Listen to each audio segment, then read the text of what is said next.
کے تقریباً جو مشہور مسائل ہیں ان کے حوالے سے کافی کچھ پڑھ چکے ہیں۔ آج کا اور کل کا درس انشاءاللہ العزیز ہمارا میت کے کفن اور دفن کے حوالے سے انشاءاللہ ہم کچھ نہ کچھ ضروری مسائل سمجھیں گے۔ ان مسائل کو ضرورت ہے بہت یاد رکھنے کی، کیونکہ ہمارے ہاں یہ ہے کہ ہم ان مسائل کے حوالے سے باقاعدہ جو قرآن و سنت کے مسائل ہیں انہیں نہیں جانتے، اور یہی معاملہ ہے کہ یہ مسائل ہم نے جو سنائے ہیں انہی پر ہم عمل کرتے ہیں۔ یعنی اکثر یہ ہوتا ہے کہ ان مسائل میں ہمارا علم جو ہے وہ لکھا پڑھا نہیں ہے بلکہ وہ سنا ہوا ہے، اور جب کہ یہ مسئلہ سب کے ساتھ پیش آنا ہے، میں آپ ہم سب نے اس مرحلے سے گزرنا ہے، تو ہم ان چیزوں کو ذرا تسلی کے ساتھ اور توجہ کے ساتھ ان کو یاد رکھنے کی، سننے کی کوشش کریں تو یہ ہمارے بڑا کام آئیں گے۔ سب سے پہلا معاملہ کہ جنازہ جیم کی زبر کے ساتھ بھی ہے اور جیم کی زیر کے ساتھ بھی، جنازہ بھی ہے اور جنازہ بھی ہے، اور اس کے بارے میں ہمارے فقہاء نے جو لکھا کہ جنازہ میت کو کہا جاتا ہے، جیم کی زبر کے ساتھ کسے کہا جاتا ہے؟ میت کو، اور اگر جیم کی زیر کے ساتھ ہو تو اہل لغت کہتے ہیں کہ اس چارپائی کو کہتے ہیں جس کے اوپر میت پڑی ہوتی ہے۔ تو جنازہ یا جنازہ یہ دونوں چیزیں جائز ہیں۔ سب سے پہلا معاملہ یہ ہے کہ جو قریب الموت شخص ہے اس کے حوالے سے کہ اس کا چہرہ جو ہے، اگر ہمیں یہ علم ہو کہ یہ اس کا آخری وقت ہے، نزع کا جو معاملہ ہے اس میں فقہاء فرماتے ہیں کہ اس کا چہرہ جو ہے وہ قبلے کی جانب کر دیا جائے، قریب الموت شخص کو قبلہ رخ کر دیا جائے۔ سنن ابو داؤد کی حدیث نمبر ہے 2875، نبی صلی اللہ علیہ وآلہ وبارک وسلم نے ارشاد فرمایا کہ بیت اللہ زندگی میں بھی تمہارا قبلہ ہے اور مرنے کے بعد بھی تمہارا قبلہ ہے۔ اس لیے زندہ ہم سب جب نماز پڑھتے ہیں تو اپنا چہرہ قبلے کی طرف کرتے ہیں، جب میت جب آخری وقت ہو تب بھی کہتے ہیں کہ چہرہ قبلہ رو کر دیں، اور جب ہم میت کو قبر میں اتارتے ہیں تو تب بھی کہتے ہیں کہ اس کا چہرہ قبلے کی جانب کر دیں۔ اور اس میں ایک حدیث بڑی اہم ہے، مستدرک حاکم کی حدیث نمبر ہے 1305۔ حضرت یحییٰ بیان کرتے ہیں کہ رسول اللہ صلی اللہ علیہ وسلم جب مدینہ منورہ تشریف لائے تو حضرت براء رضی اللہ تعالیٰ عنہ کے حوالے سے دریافت کیا کہ براء کہاں ہیں، تو بتایا گیا جی براء کا تو انتقال ہو چکا ہے، وہ تو فوت ہو چکے ہیں۔ تو اب اس کے بعد ان کی چند ایک باتیں بتائی گئیں کہ یا رسول اللہ صلی اللہ علیہ وسلم انہوں نے کچھ وصیتیں کی تھی، ان کی وصیت میں ایک وصیت یہ تھی کہ جب ان کا انتقال ہو جائے تو ان کا چہرہ قبلے کی جانب کر دیا جائے، یہ ان کی وصیت تھی۔ حضرت براء رضی اللہ تعالیٰ عنہ کی یہ وصیت تھی کہ جب وہ فوت ہو جائیں تو ان کا چہرہ قبلے کی جانب کر دیا جائے، تو رسول اللہ صلی اللہ علیہ وسلم نے فرمایا ان کا عمل فطرت کے عین مطابق تھا، ان کا عمل فطرت کے عین مطابق تھا۔ تو نبی علیہ الصلوۃ والتسلیم کے اس فرمان سے اس کو سند ملی کہ آپ نے اس حدیث میں فرمایا کہ ان کا عمل فطرت کے مطابق ہے، اور اس سے پہلے ہم نے روایت پڑھی اس میں آپ علیہ السلام نے فرمایا کہ زندگی میں بھی تمہارا قبلہ ہے اور زندگی کے بعد بھی تمہارا قبلہ ہے۔ میت کو غسل دینے کے حوالے سے معاملہ بڑا اہم ہے اور سمجھنے کے لائق ہے۔ میں اس میں ایک بات آپ کے گوش گزار کرتا چلوں۔ حضرت سیدہ اماں عائشہ صدیقہ رضی اللہ تعالی عنہ بیان کرتی ہیں کہ نبی علیہ الصلوۃ والتسلیم کے حوالے سے کہ جب رسول اللہ صلی اللہ علیہ وآلہ وبارک وسلم کا اس دنیا سے آپ رخصت ہو گئے اور غسل کا معاملہ پیش آیا، تو اس میں حدیث پاک میں یہ آتا ہے کہ صحابہ کرام رضوان اللہ تعالی علیہم اجمعین پر بے ہوشی طاری ہو گئی، ان پر کیا ہوا؟ بے ہوشی طاری ہو گئی، اور سب سب کی گردنیں، سب کی ٹھوڑیاں ان کے سینے سے لگ گئیں، ایک بے ہوشی سی ان پر طاری ہوئی کہ نبی علیہ السلام کو غسل کیسے دیا جائے، جیسے ہم دیتے ہیں کپڑے وغیرہ اتار کر، کیا اسی طرح سے دیا جائے؟ تو جب سب پر ایک بے ہوشی سی طاری ہوئی تو گھر میں سے کسی ایک کونے سے آواز آئی، جس آواز کے کہنے والے کا پتہ نہیں چلا۔ اس نے کہا کہ ان کو کپڑوں پر سے ہی غسل دیا جائے۔ تو حضرت جو علی المرتضیٰ رضی اللہ تعالیٰ عنہ غسل دینے والے تھے، تو انہیں اللہ کے نبی علیہ السلام کو کپڑوں کے ساتھ ہی غسل دیا گیا۔ حضور علیہ السلام کو غسل کپڑوں کے ساتھ ہی دیا گیا۔ اور دینے والوں میں کون کون تھے، میں وہ آپ کے سامنے ذکر کرتا چلوں۔ حضرت عباس رسول اللہ علیہ السلام کے چچا، دوسرے حضرت علی المرتضیٰ رضی اللہ تعالیٰ عنہ، دو حضرت عباس رضی اللہ تعالیٰ عنہ کے دو بیٹے حضرت فضل اور حضرت قسم، کتنے ہو گئے؟ چار۔ حضرت عباس رضی اللہ تعالیٰ عنہ کے حضرت اسامہ بن زید اور ان کے ساتھ حضرت شقران، یہ غلام تھے آزاد کردہ۔ اب کتنے افراد ہوئے؟ حضرت عباس، حضرت علی، دو حضرت عباس کے بیٹے، ایک اسامہ اور دوسرے آخری حضرت شقران رضی اللہ تعالیٰ عنہ۔ اب اس حوالے سے محدثین نے جو لکھا وہ بڑا اہم ہے۔ وہ یہ بیان کرتے ہیں کہ حضرت علی المرتضیٰ رضی اللہ تعالیٰ عنہ غسل دے رہے تھے، حضرت اسامہ اور حضرت شقران رضی اللہ تعالیٰ عنہما پانی بہا رہے تھے، اور حضرت عباس اور آپ کے دونوں بیٹے رسول اللہ صلی اللہ علیہ وسلم کا پہلو بدل رہے تھے۔ اللہ کے نبی علیہ السلام کو اس طرح سے غسل دیا گیا۔ اب حضرت اماں عائشہ صدیقہ رضی اللہ تعالیٰ عنہ کہتی ہیں مجھے پتہ ہوتا ہے اس بات کا تو پھر ہم ازواج مطہرات نبی سرور عالم صلی اللہ علیہ وآلہ وبارک وسلم کو غسل دیتی، لیکن مجھے اس معاملے کا نہیں علم تھا۔ بہرطور یہ نبی صلی اللہ علیہ وسلم کے غسل کے حوالے سے ایک پہلو تھا۔ صحیح بخاری کی ایک روایت ہے، صحیح بخاری کی حدیث نمبر 1253، ام عطیہ رضی اللہ تعالیٰ عنہ بیان کرتی ہیں کہ نبی علیہ السلام ہمارے پاس اس وقت تشریف لائے جب ہم آپ کی صاحبزادی کو غسل دینے لگے، تو اللہ کے نبی علیہ الصلوۃ والتسلیم نے فرمایا 3 مرتبہ یا 5 مرتبہ یا اس سے بھی زیادہ مرتبہ غسل دو اگر تمہیں ضرورت محسوس ہو۔ غسل پانی اور بیری کے پتوں کے ساتھ دو، اور آخر میں کافور ڈالو۔ آخر میں کیا کرو؟ کافور ڈالو۔ اس حدیث کی شرح میں محدثین نے لکھا کہ اس حدیث سے معلوم یہ ہوتا ہے کہ کم از کم 3 بار میت کے اوپر پانی ڈالا جائے۔ غسل کے جس طرح 3 فرض ہوتے ہیں، وضو میں بھی ہم 3 بار دھوتے ہیں، غسل میں بھی ہم 3 بار دھوتے ہیں، تو جو میت کو دھویا جائے گا وہ بھی 3 مرتبہ دھویا جائے، بوقت ضرورت اس سے بھی زیادہ، لیکن طاق عدد کا خیال رکھا جائے۔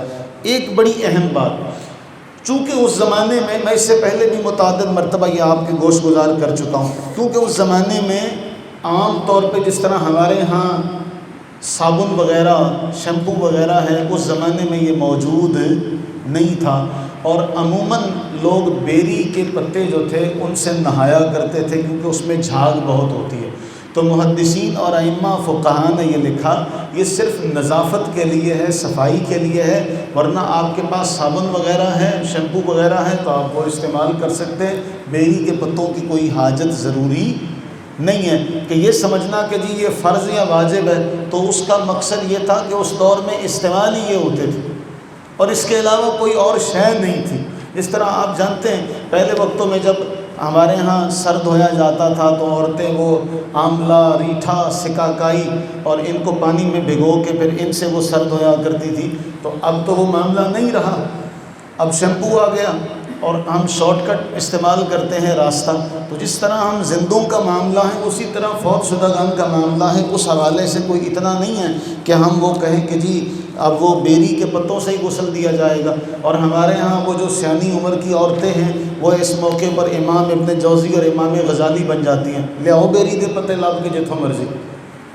تو یہ مسائل آپ کا منصب ہے، آپ کا نصب العین ہے کہ آپ ان کو یہ مسائل سمجھائیں کیونکہ یہ ہمارے ساتھ سب کے ساتھ یہ معاملہ پیش آنا، ہم سب کے ساتھ یہ معاملہ پیش آنا، کم از کم ہم نے اس بارے میں بتایا تو ہوگا گھر والوں کو، وہ لوگوں سے سنا کے وہی معاملہ ان کے ہاں بھی چلتا ہے وہ ہمارے ہاں بھی چلتا رہے گا، اور بھی وہ آٹا گندم نیچے دانے رکھ دو، فلاں چیز نیچے رکھ دو، یہ سارا کا سارا مال کا ضیاع ہے جس کا کوئی بھی ثبوت کسی بھی کتاب میں نہیں ملتا، قطعاً نہیں ملتا۔ غسل دینے کا سادہ سا طریقہ ہمارے فقہاء نے لکھا کہ جس تختے پر میت کو نہلانے کا ارادہ ہو پہلے اسے دھونی دی جائے طاق عدد میں تاکہ خوشبو ہو جائے، پھر میت کے تمام کپڑے اتار دیے جائیں سوائے سطر کے، پھر نہلانے والا وہ جو اس کے پاس ایک فالتو کپڑا ہوتا ہے اس کو اپنے ہاتھ پہ لپیٹے، پہلے میت کا استنجا کروایا جائے گا اور نماز جیسا وضو کروایا جائے گا، لیکن اس میں یہ معاملہ ہے کہ زندہ وضو کا آغاز کرتے ہیں ہاتھوں کو دھونے سے، زندہ وضو کا آغاز کس سے کرتے ہیں؟ ہاتھوں کو دھونے سے، اور اس کے بعد کیا کرتے ہیں؟ کلی کرتے ہیں، پھر ناک میں پانی ڈالتے ہیں۔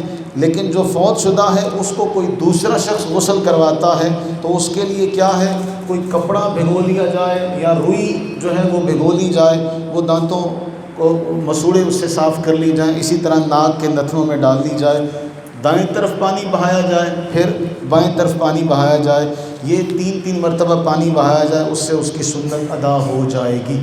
اس میں ایک مسئلہ بہت اہم ہے جو ہمارے ہاں بڑا غلط مشہور ہے، وہ مسئلہ کیا ہے؟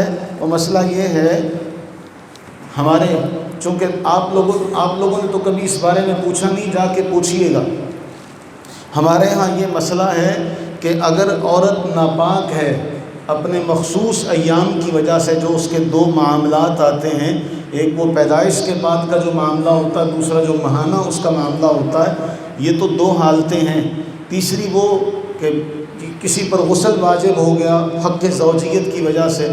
اب ان سارے معاملات کے لیے ایک غسل کافی ہے، ایک غسل۔ ایک مسئلہ جو ہے فقہاء نے لکھا کہ جنب یا حائضہ یا نفاس والی عورت کا انتقال ہو تو ایک ہی غسل اس کے لیے کافی ہے، غسل واجب ہونے کے کتنے ہی اسباب کیوں نہ ہو سب ایک غسل سے ادا ہو جائیں گے۔ ہمارے ہاں کیا ہے، ہمارے ہاں عورتوں میں مشہور یہ ہے کہ جی یہ تو ناپاکی کے عالم میں فوت ہوئی، انہوں 2 باری غسل دو۔ یہ ایک بڑا غلط سا مسئلہ ہے، غلط العام ہے، اس کو جا کے تصحیح کرنے کی کوشش کیجیے گا، خاص طور پہ آپ میں سے جو شادی شدہ افراد ہیں، یہ ان کی ذمہ داری ہے کہ جا کے اپنی بیوی کو یہ مسائل بتائیں۔ نبی صلی اللہ علیہ وآلہ وبارک وسلم نے ایسے تمام مسائل اما عائشہ صدیقہ رضی اللہ تعالی عنہ سے ذکر کیے، اور پھر انہوں نے ساری امت کے سامنے ان مسائل کو بیان کیا کہ اس طرح کے مسائل جو خانگی مسائل ہوتے ہیں وہ ہم نے اپنی بیوی سے ذکر کرنے ہوتے ہیں، اور بیوی جو ہے پھر وہ آگے ان مسائل کو بتاتی ہے۔ یہ بہت اہم مسئلہ ہے۔